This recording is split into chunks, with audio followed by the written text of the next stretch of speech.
નમસ્કાર દોસ્તો હું તમને એક વિડીયો જે બતાવવાનો છું એ વિડીયો જોઈને તમારા રૂવાડા બેઠા થઈ જશે. એક લાચાર બાપની વેદના શું હોય એ જોઈને તમારું કાળજું કંપી જશે.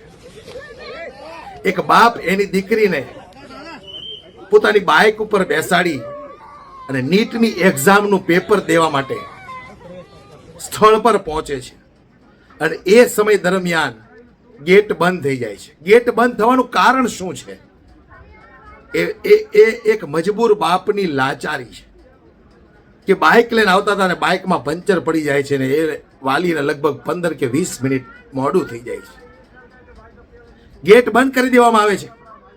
એ દીકરીનો બાપ હાથ જોડે છે, હાજીજી કરે છે, પગમાં પડે છે. પણ આ સિસ્ટમ અને કાયદાની સામે એક બાપ હારી જાય છે. દોસ્તો, આ દ્રશ્ય તમે જુઓ, દ્રશ્ય જોઈને તમારું કાળજું કંપી જશે. હું કહેવા માંગુ છું આ સિસ્ટમમાં બેઠેલા અધિકારીઓને કે જ્યારે આ નીટના પેપરો ફૂટી જાય છે ત્યારે તમારી સિસ્ટમ, તમારો કાયદો ક્યાં જાય છે?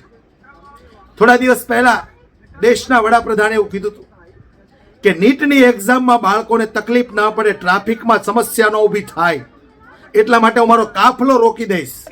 આ દેશના વડાપ્રધાનના શબ્દો હતા. હું એ દેશના વડાપ્રધાનને પૂછવા માંગુ છું કે શું આ બાપ આજીજી કરે છે, હાથ જોડે છે? એની દીકરીનું ભવિષ્ય ખતરામાં નથી? એની દીકરીએ જે વર્ષો સુધીની જે મહેનત કરી એ આજે એળે ન ગઈ તમારી એક નફ્ફટ સિસ્ટમના કારણે. એ બાપની ગાડીમાં પંચર પડે છે ને બાપ 15 કે 20 મિનિટ લેટ પહોંચે છે ને ગેટ બંધ થઈ જાય છે. શું આ સિસ્ટમ લોકોની જિંદગી ઉજાડવા માટે બેઠી છે કે લોકોની જિંદગી સવારવા માટે બેઠી છે?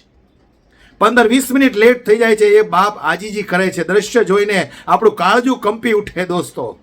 પણ આ સિસ્ટમમાં બેઠેલા જાડી ચામડીના અધિકારીઓને કે નેતાઓને કશો ફરક નથી પડતો. કારણ કે અભણ અને અંગૂઠા છાપ લોકોને આપણે નેતાઓ બનાવ્યા છે. પેપર ફૂટે છે, એક પણ નેતાના પેટનું પાણી નથી હલતું. અને આજે આ બાપને સિસ્ટમ બતાવવા માટે આ લોકો આગળ આવ્યા છે, સિસ્ટમનો પાઠ ભણાવે છે. શરમ આવી જોઈએ તમને લોકોને. ડૂબીને મરી જવાય તમારે. એક દીકરીના ભવિષ્યને તમે બરબાદ કરી નાખ્યું અને વાતો મોટી મોટી કરે છે દેશના વડાપ્રધાન. ભણેલા ગણેલા હોય તો એને ખબર પડે, સંતાનો હોય તો એમને ખબર પડે કે એક દીકરીની વેદના એક બાપની પર શું બાપની હાલત કરે છે. ખૂબ દુઃખ થાય છે દોસ્તો. આ દેશનું ભવિષ્ય જે રીતે બરબાદ થઈ રહ્યું છે ને એને જોઈને ખૂબ દુઃખ થાય છે. અમેરિકા કરતાં તમારે આગળ જવાની વાતો કરો છો. જિંદગીમાં તમે અમેરિકા કરતાં આગળ ન જઈ શકો.